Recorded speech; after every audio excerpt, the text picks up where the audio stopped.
by the end of your life, how many languages are you hoping to be fluent in? After each language, after I've mastered the next one, I might start to look onto what else can I learn. It's interesting because the more you learn a particular language, it kind of serves as a bridge to a next potential one.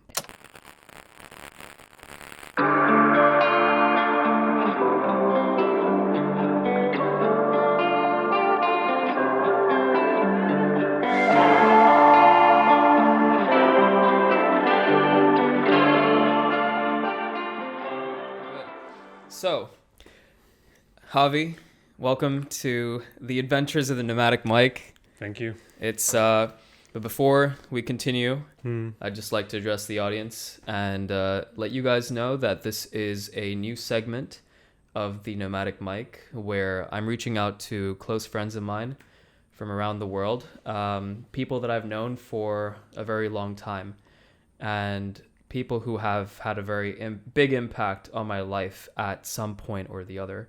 Today, I have a very, very good friend of mine whom I look up to as an older brother, who I have been looking up to as an older brother for probably like 15 plus years that I've known him. But a great story is that our parents apparently knew each other back in the day when they were in university together. And we didn't know that for the longest time. But without further ado, Xavier, Garralda, welcome to the show. Thanks, man. It's a pleasure to be here. It's such an honor. Yeah. Just before coming, I was actually looking back at the text you sent me about your idea about bringing me over here. And I said something along the lines of, wow, this is amazing. Like, I'm so excited to be here. Thanks for inviting me. And yeah, just adding on what you were saying about how our parents knew each other.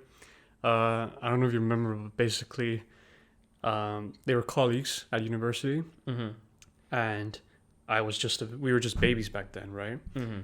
And apparently my parents gifted the baby crib that I used to sleep in to you so that you could sleep in it. So, I mean, it's just crazy how all that happened before we even knew each other. Yeah. So it's amazing. Yeah. That is amazing. And your parents, are they linguists? Because obviously that's why you're here today.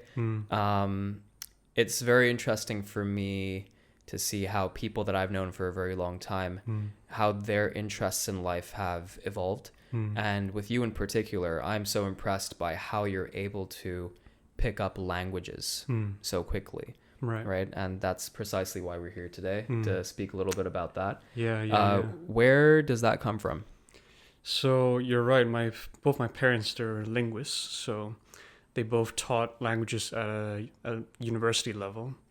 My father still does. My mom's retired now. But that has really shaped my whole life. So as soon as I was born, I would already be speaking Spanish to my dad, Cantonese to my mom, and later on in my life, English just within the family and with my sister especially. And so I was already in a trilingual environment really early on in my life.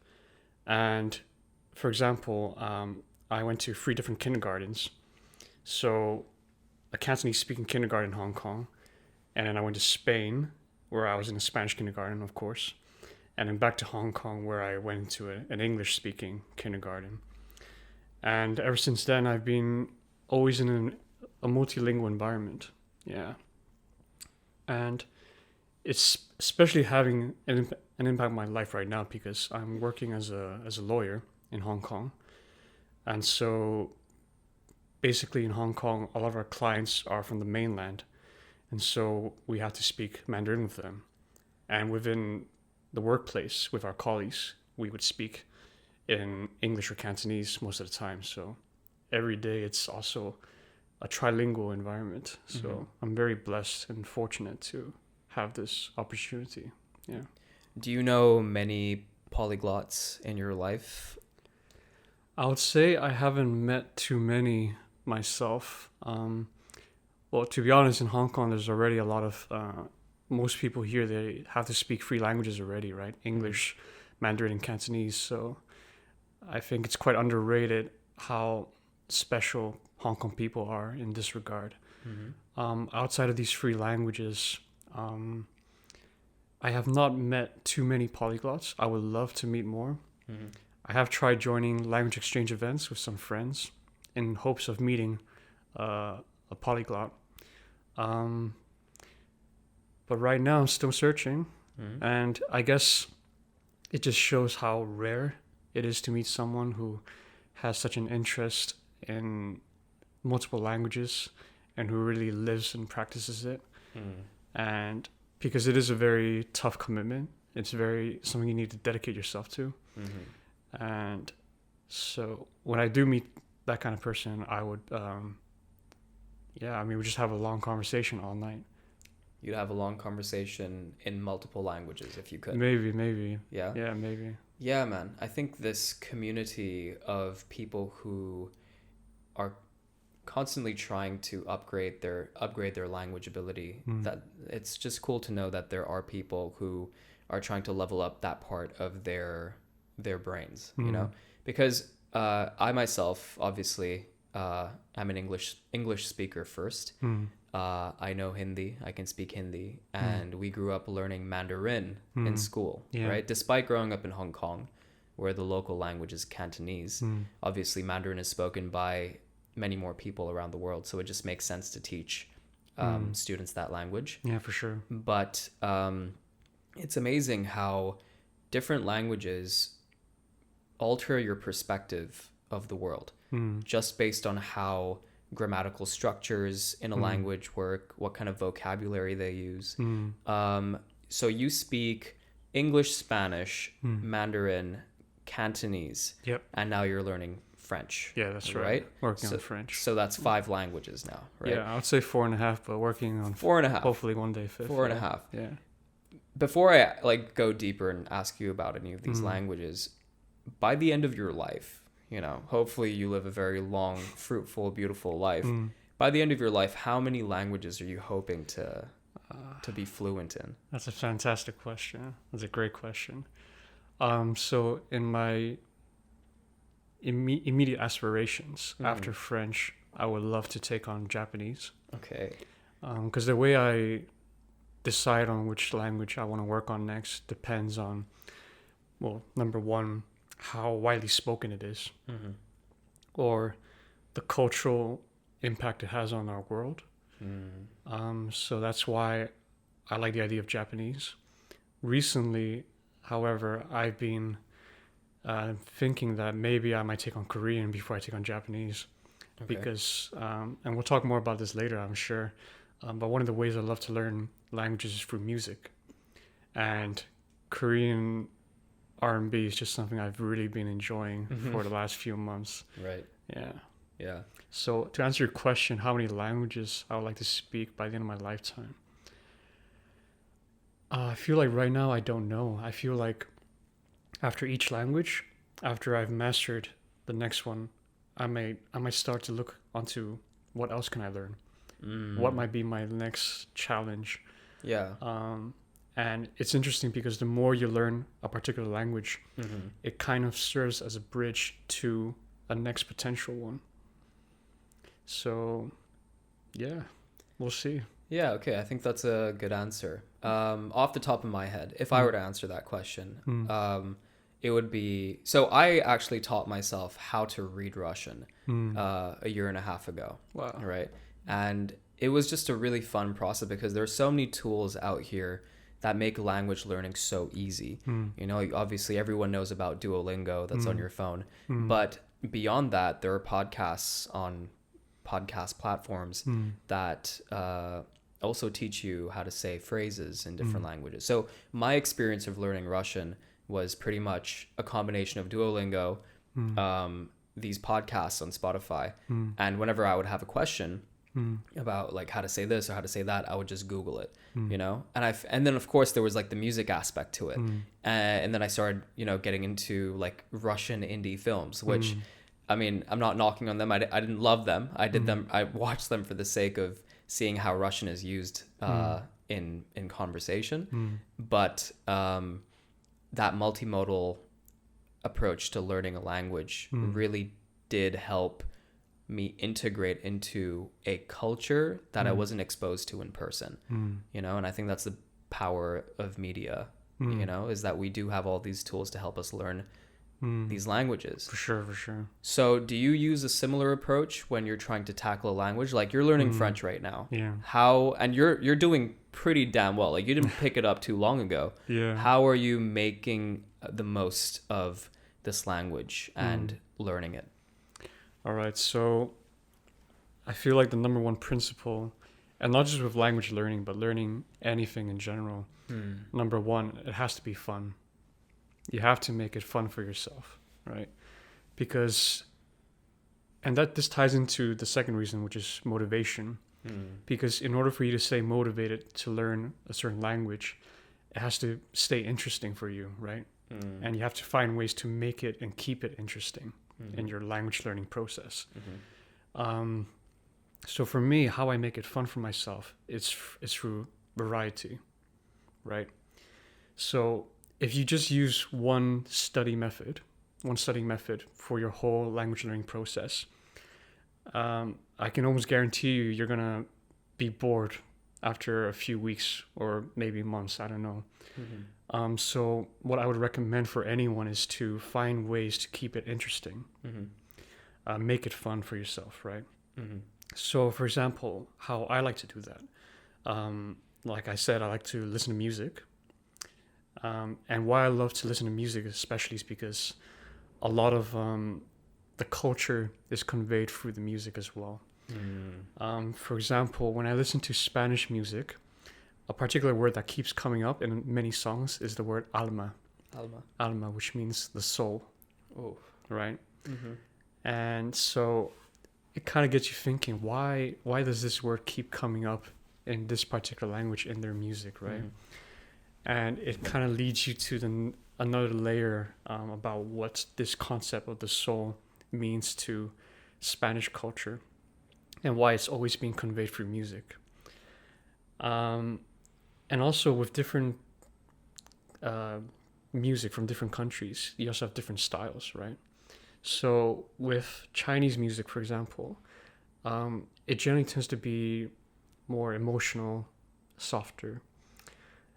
And this conveys to me, it conveys very clearly a lot about Chinese culture, what is important to them, and why it's such a big part of their music, for example. And again, going back to Spanish, music from Spain is very different from music from South America. I would say, from my perspective, my opinion, South American Spanish music tends to be more lively, more for maybe the partying kind of vibe, like reggaeton, very famous, right? But music from Spain is very different. Well, of course, you have the traditional flamenco music, which is very deep part of Spanish culture, but also it has more of a European vibe to it. For example, the area where I'm from, which is the north of Spain, is the province called Asturias. We even have a bit of Celtic influence. So, for example, one of the main instruments from my region is actually the bagpipes. Get out, really? Yeah, bagpipes. Like, you wouldn't have imagined Spanish music with bagpipes, right? Yeah, no. Yeah, so it's a true story. Okay. So it's not all flamenco. Like, different regions, they have different, just very huge differences in their music and their culture. So that's one way. Another way would be, as you mentioned, Duolingo, right? That's a very popular app. Me personally, I prefer using other apps. I think it's good to experiment with different apps, right? Mix it up. Try a bit of everything. See what you like. See what works for you. See what keeps you going. Apart from apps, of course, you can take classes. But for me, studying a language is more about what you do outside the classroom as well. So, for example, to get speaking practice, if you want to practice Chinese, for example, just go to the street, just talk to someone. Just go to a shop and say, hey, I want to buy this in Chinese, or how much is this? Yeah. Different color or whatever, just put yourself in an environment where you can practice that language. So that's what I would say. Yeah. I think Okay, first of all, bagpipes in Spain. Yeah. Okay, why is this not something that people hear about more often? It's a good question. I mean, I guess in terms of tourism, Spain, they just like to sell this idea that, you know, Spain's all about flamenco, about paella, about just certain small aspects of Spanish culture, which they try to portray for the entire country. But actually, this is far from the case. Like, every region in Spain is very different. And that's what makes it so beautiful as well. I mean, Spain's presence in Hong Kong is growing. I can see it grow with more restaurants coming up every year. But to tell you the truth, Spain still has so many secrets that no one in Hong Kong knows about. So come visit Spain, you know, spend some money in our country, you know, come fly. Spend some money. Yeah, support our economy. I think it's interesting when people go out to these language exchange meets for the purpose of finding other people who are really passionate about learning language. Yeah. Right. What do you think? Obviously, like, I think what drives people to learn a language is an interest in a culture in the first place. Is that true? Because is that true in every instance? Because there are a lot of people who learn languages to take advantage of the direction the world is headed in economically. Like, you'll find, I'll tell a really short story. Like, I was going to India a couple years ago, right after a long time, and I landed in New Delhi. And I love landing in New Delhi. You know, you feel like you're back in the home country. There's beautiful architecture everywhere. It's it's like a nice modern Indian vibe, right? I looked across from me, and I saw obviously an Indian man. He opened his mouth to speak to these people. He was speaking in Mandarin. That was cool. It's very cool, but at the time when I had heard it, it was shocking to me. I'm like, how is it that the first language I hear in India is Mandarin? And that's not I wouldn't use this story to say that everyone in India is suddenly speaking Chinese. That's not the case. But it was very interesting for me to hear, especially given that I am from Hong Kong, that people in India are learning Chinese as well. You know? Yeah. And historically meaning like over the past few decades, China's economy has obviously gotten a lot better as well, being the factory of the world, or like the you know, where everyone goes for production. Yeah. But now India is growing its economy, and it's growing very fast. The idea that I would go to a random country and find someone not of Indian descent speaking Hindi is a crazy thought for me. But it does seem like we are headed in that direction. No, I think so, yeah. What are the languages, apart from Chinese and Hindi, that you think we'll hear people speak more of in the future? That's a good question. I think it depends on a lot of factors. The first one, probably the strongest one, which is the one you mentioned, is for economic reasons, right? So it's the reason why English is the most internationally spoken second language, right, in the whole world. Is the reason why I've really invested in Mandarin, because for me to work in law in Hong Kong, it's a necessity. You need to cater to the market, right? Yeah. So I've had no choice but to really invest in Mandarin. So I would say for economic reasons, that's the number one practical reason for learning a language. Outside of economic reasons, a second reason would be, as you said, an interest in the culture. And this for me is the reason why I'm picking up French right now. And you mentioned before to me that you have an interest in Spanish as well, right? Love. Yeah, and because of the culture, the music, the cuisine, etc. And yeah, I mean, for me, it depends on each person. Each person may have their own different reason for picking up a language, right? And also, this also affects how motivated you are to learn a language. So, for example, in my case, learning Mandarin was a necessity for my job, for my career. So for me, there was no way around it. If I want to pursue this career path, I would really have to master it. Yeah. To compete with a native speaker, basically. And I mean, for anyone, that would be a very strong motivation. If you had to learn English for a job, then I'm sure you would really invest a lot of time and effort into it, right? Learning a language for cultural reasons is, for me, learning French is more of a hobby. It's more of a pleasure. It's something that I enjoy doing in my free time. And the way I approach it is very different from Mandarin as well. Because with Mandarin, you may face more pressure. And that can be good or bad. It can be good because you may be forced to learn a lot faster. But at the same time, there's that pressure from it, right? You need to maintain a high level. Whereas learning a language for cultural reasons, you can really take your time with it. It's something that you enjoy doing. And because it's a hobby, you would naturally make it fun for yourself. Because the reason why you're learning the language is because you want to learn and understand the culture better. And outside of these two reasons, a third reason I recently realized is the question of identity. So, for example, you coming from India, it gives you a very strong incentive to want to learn and master Hindi, right? Well, for me, my incentive is being to really master my Cantonese along with Spanish. And I think this reason, this motivation appears more as you age, as you grow older. Because when you're a kid, you don't really think much about identity. You're just living life as a kid, right? But as time passes, you may want to understand your roots better. Yeah.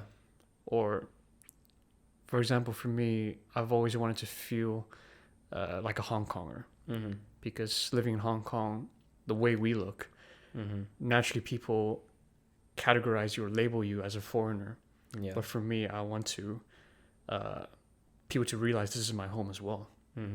So that has been a very strong motivation for me to really master my Cantonese, as well as being able to speak and communicate with my family, my relatives in their native language, in their mother tongue.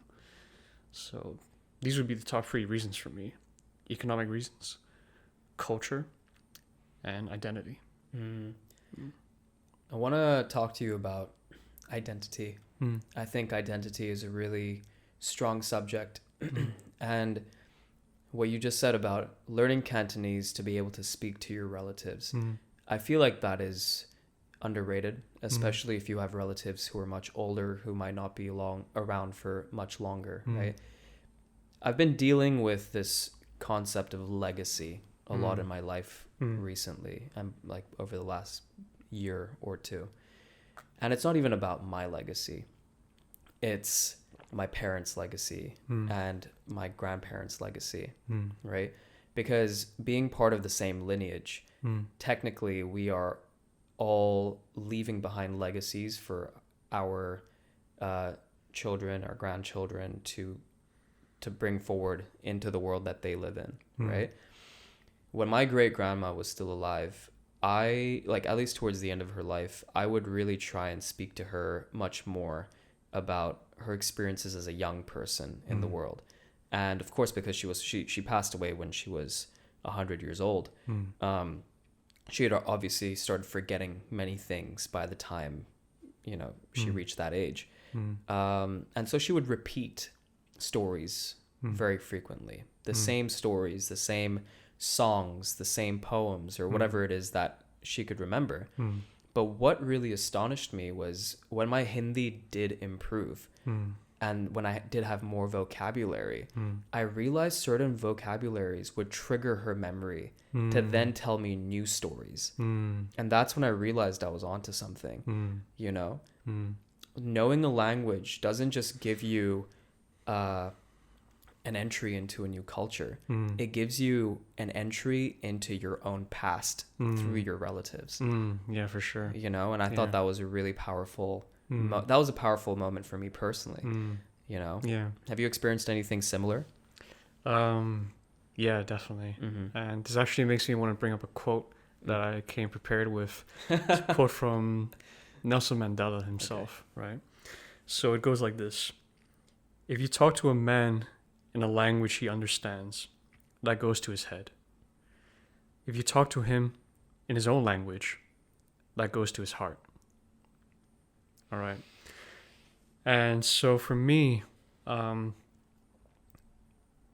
a lot of people, when they speak in a certain language, they may only use it, for example, in a workplace setting. So they're just used to using it in a professional environment. And in such an environment, they're not going to so easily open up about themselves. Whereas you speak to someone in their mother tongue, it's easier for them to talk about their emotions, their experiences, as you mentioned, their past. And so this for me is why I love learning languages. And I mean, I'm only working my 5th one. I hope to learn more later down the line. But because with each one that you unlock, it allows you to much more easily speak heart to heart with someone, right? Really get them to open up to you. And like in your case, when you mentioned you speaking to your grandma, you know, speaking to her in her own language, using certain words that trigger her memory, you know, and as you said, it really gets her to open up more about her past with you, right? And this is the beauty of language. For example, because I used to live in Shanghai for a little bit, and where I lived, there weren't really English speakers. So it's basically you either spoke Mandarin or Shanghainese, the local dialect. And for me, just to connect with people, because I was living on my own, I wanted to meet people, make some friends, get closer to people that I was living with as well, because I was living with two guys from the northeast of China. And I'll just talk to them in their own language, ask them all sorts of questions to really get them to open up to me, to establish a connection, a bond between us. I mean, that would not have been possible if I only knew English, right? And this has been my experience with each language so far. For example, speaking Cantonese to locals, it almost brings like a different smile to them, as opposed to if they were just speaking in English. And they may be, everyone in their own language, they may be able to express themselves much more easily, or in a much bigger way. So yeah. There's this character in Modern Family, Gloria, right? Oh, yeah. I can't remember, obviously, like the episode or whatever, but she said, I mean, this is verbatim, but she was like, you think I'm stupid? I am super smart in Spanish. Yeah, you know? for sure. Yeah. And that's very much in line with what you're saying as well.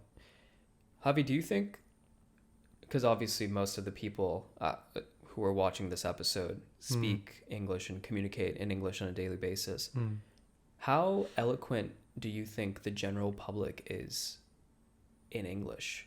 In Hong Kong? No, I mean, in this day and age, given that we all use very colloquial English to communicate with each other, and English itself as a language evolves every generation. Yeah, for sure. You know, with slang, with the way sentences are constructed. I personally find that I often get into conversations with people where I find them unfulfilled because they're unable to express themselves despite being fluent in English. Yeah. You know? Yeah. So before we even go on to learn second or third or fourth languages, I feel like the English language is one where, you know, people might be struggling a little bit with just because of bad language habits. You know, what do you think are some good language habits, given that you have become fluent in a few of them? That's a good question.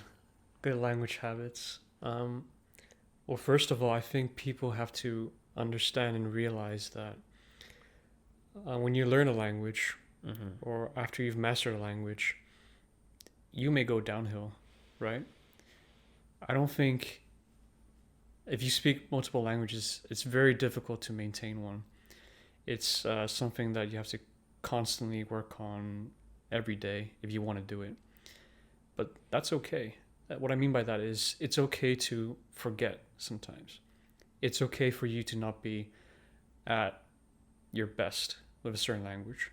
And I think accepting that is the first step. And on top of that, I think people should understand and appreciate that maybe it's not always about maintaining a language, but rather being able to relearn it after forgetting it, right? I guess kind of like riding a bike. It may be nice to think of it that way. So I think that's the first step that people should accept about good language habits. Second of all, I guess consistency. And I think this is the problem with how we learn languages back in school. Because say you and me, we go to Mandarin classes. You just have 2 classes a week. It may be a total of 2.5 hours per week.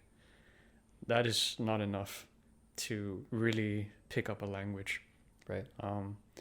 I think if you really want to do this, you need to do a little bit every day.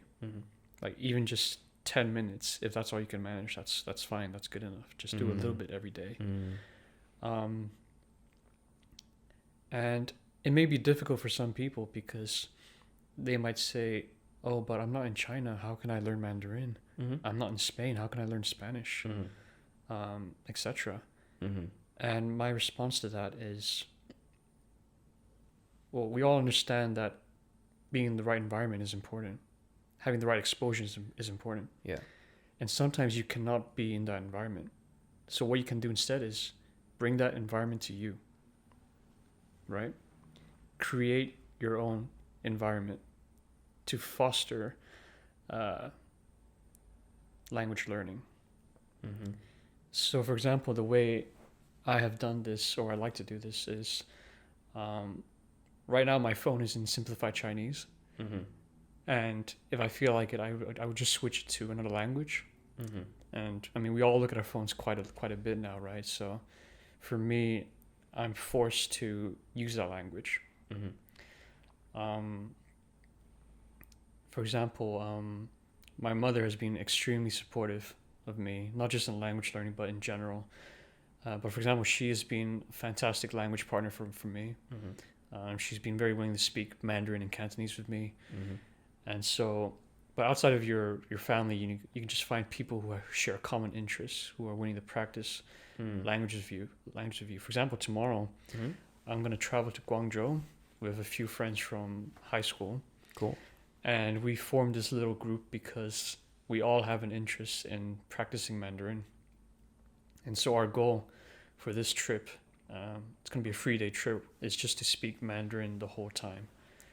Oh, is that the goal? That's the goal. Just Mandarin the whole time. Exactly. Yeah. Whoa. And so, you know, if you're really motivated, if you really want to master a language, you will find a way. You will find a way to create that environment around you. And even if you can't find someone, like what I've done is I listen to a lot of music in my target language, whether it may be Cantonese, Mandarin, Spanish, or French, or even the radio. It's very easy to download the radio app. You can listen for free on your way to work, on the bus, on the train. And even though you may not understand all of it, you learn a bit more each time. After each and every day, you may hear a word and be like, oh, what is this word? I'm curious about it. I want to search it up on a dictionary.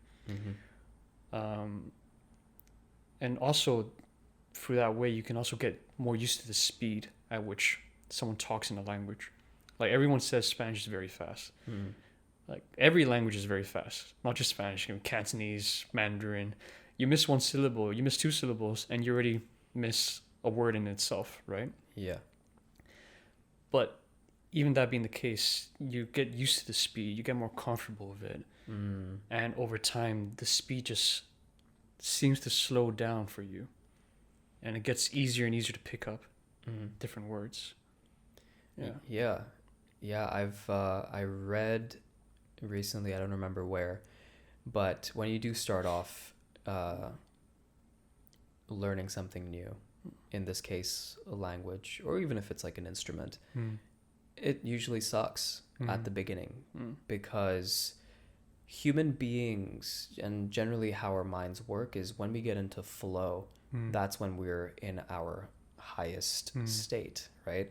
And you can only get into flow when you have all of the fundamental building blocks set into space for you to get creative. You know, because human beings are naturally very, very creative beings, right? And I feel the same with language. You know, the more you know, the more you're able to get lost when using it. Yeah. You know, like when I speak English, sometimes, even if my vocabulary isn't very large, you know, even if I don't have a very wide vocabulary, the fact that I know when to take pauses, the fact that I'm okay with thinking about things, makes the process of speaking very enjoyable for me, you know? Yeah. And therefore, I imagine I come off as eloquent. At least I hope so. You know what I mean? So, yeah, and in the same way, the same way when I was playing guitar, at first I totally sucked, and I hated the experience. Like, it was hurting my hands and all that stuff. But after just 30 minutes of practice a day, just 30 minutes, some days not even, like 20 minutes of just having it in my hands and doing it, you know, the experience of making progress after about 2 weeks, 3 weeks, and getting even unexpectedly better after 4 weeks, there's nothing more rewarding than that, you know, getting better at something. Yeah, definitely. But the consistency factor is so important. That's what most people struggle with, right? Yeah. And it really does just come down to, are you really, like, do you want this or not? You know, it's not even like a how bad do you want this? It's just like, do you want this or not? Yeah. It's just about doing it, right? Yeah. Well, but this is also why I said earlier that the importance of making it fun for yourself, right? Because if you see it as a chore, if it feels like a chore to you or like homework, you're not going to want to naturally work on it. Yeah. Whereas if it's fun for you, if it's a hobby, then it's just a pastime. Like, for example, for me, learning a language is like an escape from work. Oh. It helps me in a weird way, in my own way, it helps me relax. Because it diverts my attention away from what's been tough and stressful for the whole day. Right? I have to focus. To really get into it, I really need to focus really hard to properly learn it. And that helps relax my mind. Ironically, yeah. but I mean, everyone has their own weird way of having fun, right? Like a musician spending all that time mastering an instrument. For me, it sounds like a chore. But for someone whose passion is music, it's just the way they relax. It's the way they fly by, right? Yeah. Or going to the gym, you know, some people may hate that. You know, they may think it's torture. Yeah. But for someone who's really athletic in sports, for them it's an escape as well. Right? So you just have to find a way to make it fun for yourself. For me, it's being able to connect with people, having talks like this, for example, right? Yeah. Like every now and then I might make a new friend, and I'll just realize to myself, if this had been a few years ago, I may not have been able to have this conversation with you. And that is something I'm really grateful for. Because having invested all this time, now I can finally meet someone new, someone really interesting. And not just one individual, but a whole community. Yeah. A whole culture, a whole country. Yeah. Right. And that to me is amazing. Dude, I totally agree. I think you've painted the prospect of what language ability can do really well. But circling back to passion, you know, I think passion is an interesting term because it's used so often to describe a feeling. You know, passion is a feeling. It's that burning feeling of you really enjoying something so much you couldn't imagine doing anything else, right? Something along those lines. Yeah. But it's hard to become passionate about something unless it feels easy to you, you know? Like, I doubt that you were passionate about speaking Chinese, actually, let's say French, at the very beginning. I'm sure it was harder and it was more of a grind for you to get to a point where suddenly you did become passionate, you know? I mean, that's my take on it. I can't imagine sucking at something and being passionate about being so fucking terrible at that. That's fair. You know what I mean? Yeah. Yeah. It takes work to become passionate about something. Passion doesn't just come out of thin air, I don't think. Well, for me, that has not been the case. For me, when I set my mind on something, like learning French, for example, right? My mindset is not rather, okay, I really suck right now. This is not very pretty. You know, I'm embarrassing myself when I'm talking to people or whatever. Yeah. For me, my mindset is, because I've decided I want to pursue this, one day, sooner or later, I am going to master it. Right? It's only a matter of time. And every day that passes by is just one step closer to that end goal. And so I guess my passion may not be rather in how bad I'm struggling right now, but rather I'm just focused on the end product and knowing that, you know, one day I'm going to get there. And once I get there, it's going to feel really rewarding. Yeah. And also I think, as you said, for a lot of people, when they first start off, it's very difficult. And so it's very hard to find a passion there. But the way I see it is, I guess you have to enjoy the process, right? If you don't enjoy the process, how are you going to ever finish at your end goal, right? For me, every new term I learn is like a building block towards building the final picture. And so to me, I just enjoy the process, because to me I'm on the right path towards where I want to end up, where I want to go. Sure. Yeah. And process differs for everyone. You got to find what process keeps you passionate. Yeah. Right? For Trust the process. Yeah. Trust the process. Yeah. Also, after cursing just now, it got me thinking of how big of a role cursing plays in language. You know, because the introduction to most languages that people have, the first few words they learn, are curse words. Like, that seems to be the words that everyone wants to teach somebody else when they're being introduced to a new language. Oh yeah, me too, for sure, yeah. Like, whenever somebody who doesn't speak Hindi comes up to me and is like, hey, you speak Hindi, right?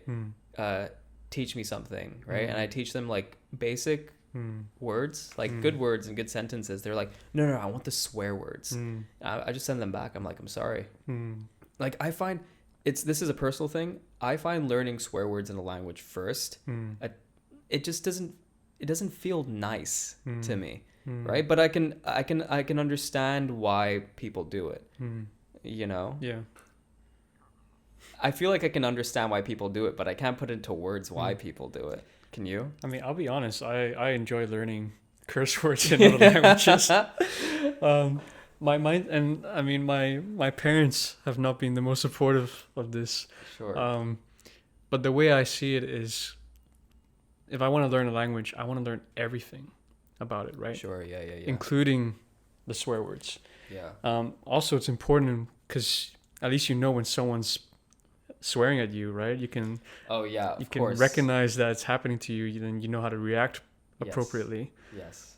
So even if you don't plan on using swear words, it's at least good to know what they mean or what someone means when they're using it against you. And so for me, I think it's good to learn. And also it reflects more of the culture as well, because the way they swear may be very different, right? For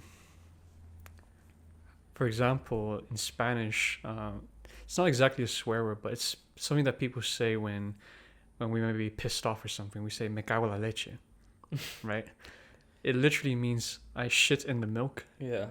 Right, which makes no sense when you translate it like that. Yeah.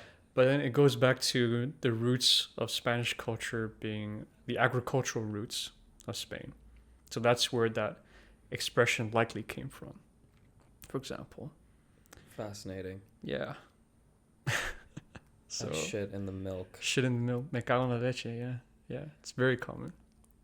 Wow. I feel like there needs to be... Or do you have any more of those examples? I guess, there's also common ones that Spain shares with other cultures. I don't want to say them all on camera because I don't want to, some stronger ones. I don't want to encourage people to use them. Sure, yeah. But in general, I think Spanish cursing is more colorful. Yeah. Right. It's more creative. And it's a part of the language. Because when I was younger and my parents sent me to a Spanish summer school in Salamanca, my mother was also learning Spanish at a different level at that school. And she had one whole lesson on just swear words. Really? Yeah. Cool. One whole lesson. Okay, it is like important. An hour. It is important. Yeah. Yeah. And you can imagine someone from a more conservative Asian background, they might be shocked. Yeah. They might feel like, how can you be teaching this in a formal institution? Yeah. But the way the teacher explained it would be, it's a part of the culture. Yeah. Yeah.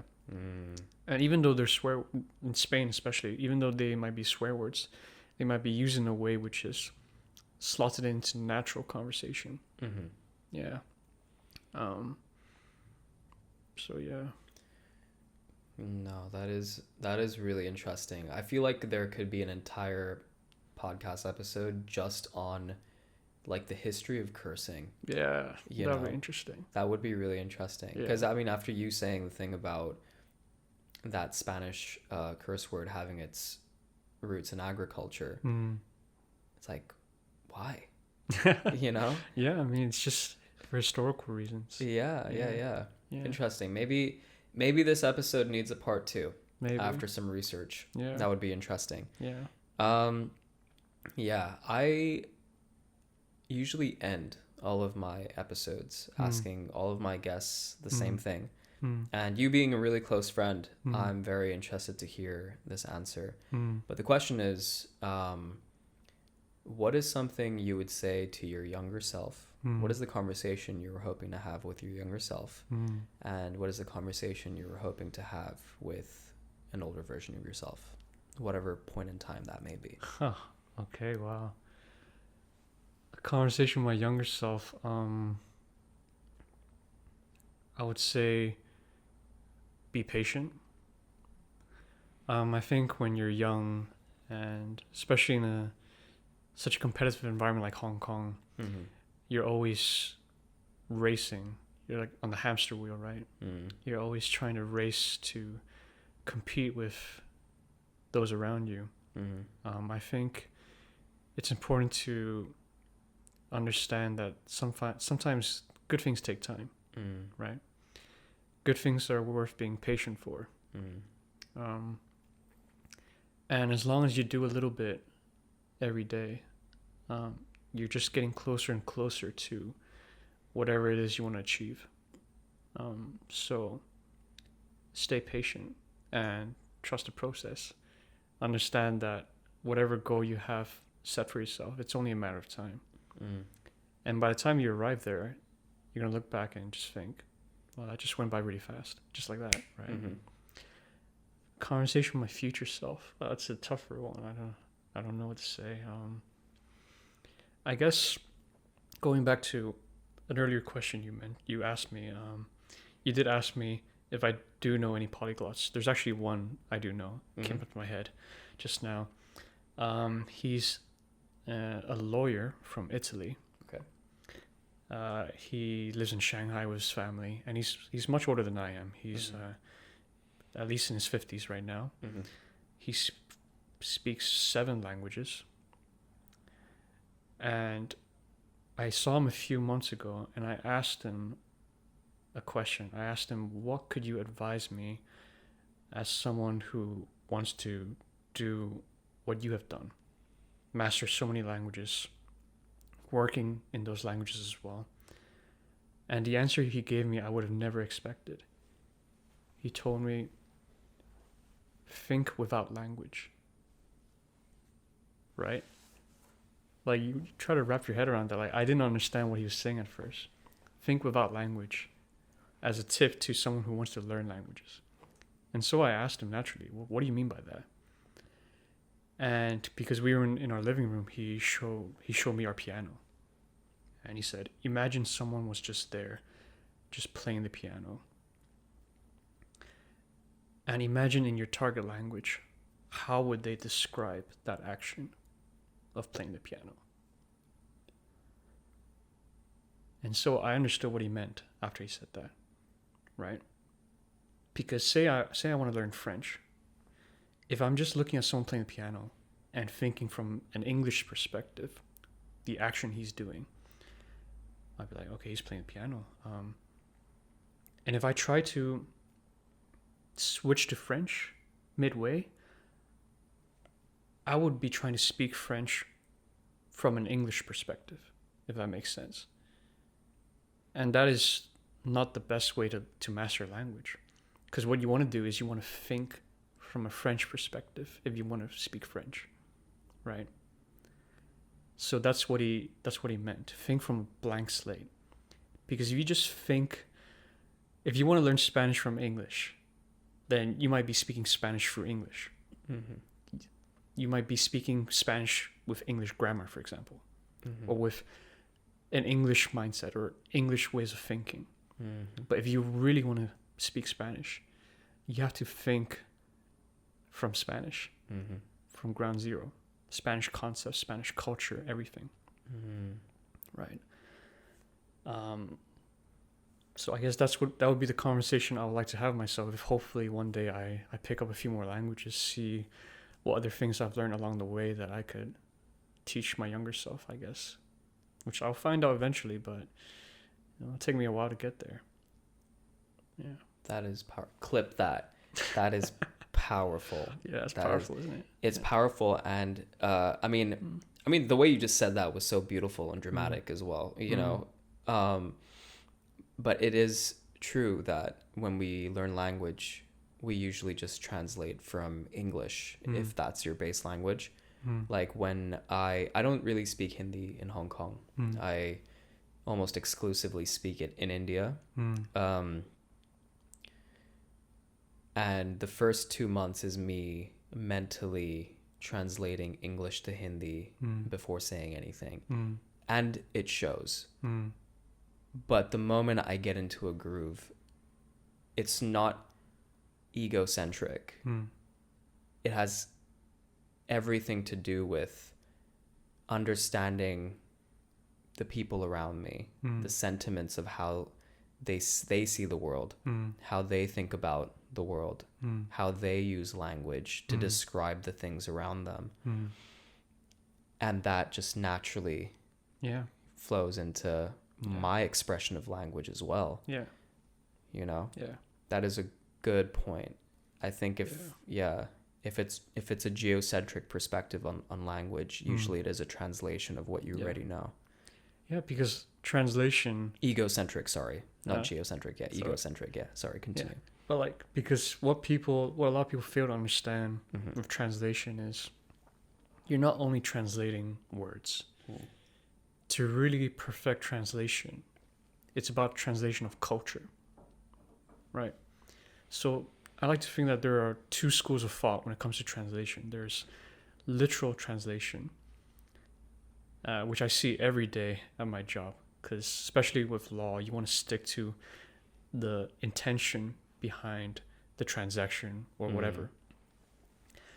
But if I could choose, I would prefer the other school of thought, which is translation of meaning, right? So you have to translate into a way in which people from that culture think. Like, have you ever read a text in a language you understand, like English, and just think to yourself, this does not sound natural. Mm-hmm. Yeah. Right? This does not sound like English, or it's because it does not sound like the English which you're used to. Mm-hmm. And it may be because people from that, whoever's writing that text, they might be thinking from their own language and just translating words. Mm-hmm. And I think this also goes to the importance of intercultural understanding, because a lot of things are lost in translation. Mm-hmm. And you see it today with China-US relations, and in the past, relations between the US and the Middle East. Mm-hmm. I think there's a lot of negativity because there was a lack of mutual understanding. Things lost in context. Things lost in In context. translation. Yeah. And because, for example, when you see a message from a certain side, it may come off as a bit aggressive or too strong. Yeah. And from my perspective, it's because they are speaking from their own language rather than translating into the target language. Mm. So for me, I feel like if there's more language learning, there will be less of lack of mutual understanding, Mm-hmm. and thus there'll be closer relationships. Mm-hmm. And it goes back to what I said earlier, that learning a language, you get people to open up, Mm-hmm. and when people open up, it's generally more positive. There's more emotional understanding, Mm-hmm. and the world will just be a better place because people fear what they don't understand. Right? If you understood, then you may not have that fear so much. Like when I was younger, I was certainly influenced by the media and the way I perceived the Middle East. Mm-hmm. Right? Because I mean, back then, 9/11, all these events, Iraq. And so I had this perception of Arabic and Mm-hmm. people from the Arab world until I learned how people say hello in Arabic. So the way they say hello in Arabic is salam alaikum. Mm-hmm. So if I say to you salam alaikum, you would say back to me malaikum salam. Yeah. And what it means is, let me just dig it out. Just to make sure I get it right. I don't want to get it wrong from the camera. It means something along the lines of peace to you. Yes. All right. Mm-hmm. So I'm like, wow, how can this culture, this community be what the media describes it to be if literally the way they say hello to each other is peace be with you, right? I think that's such a beautiful thing. And that's only that's the most basic thing you will learn in that language. I'm sure if I learn a lot more, I would have a greater appreciation and understanding of the culture and find even more beauty in it. Mm-hmm. So, learn languages, my friends. Yeah. It does seem like learning languages exposes your mind to new ideas, but it also helps you understand the roots of other cultures, and in the end, really does help make the world perhaps a more peaceful place. Yeah, for sure. You know, Yeah. You're absolutely right that the root of all problems is misunderstandings. Yeah. Right. Yeah. Cool. That was wonderful. Thank you so much, thanks. man. Thank you so much for preparing Yeah. information to share with the audience. Yeah, for sure, and man. with me, Yeah, my pleasure. you know, Yeah. during this interview. This was really cool. It's been an honor. Yeah. April seems to be the month where I'm reconnecting with a lot of old people in my life. People who have been there in the past. So Great. yeah. Thanks, Javi. Thanks, bro. Yeah, bro. Yeah. All right. Thanks for listening. Yeah, cool. Yeah. And we're done.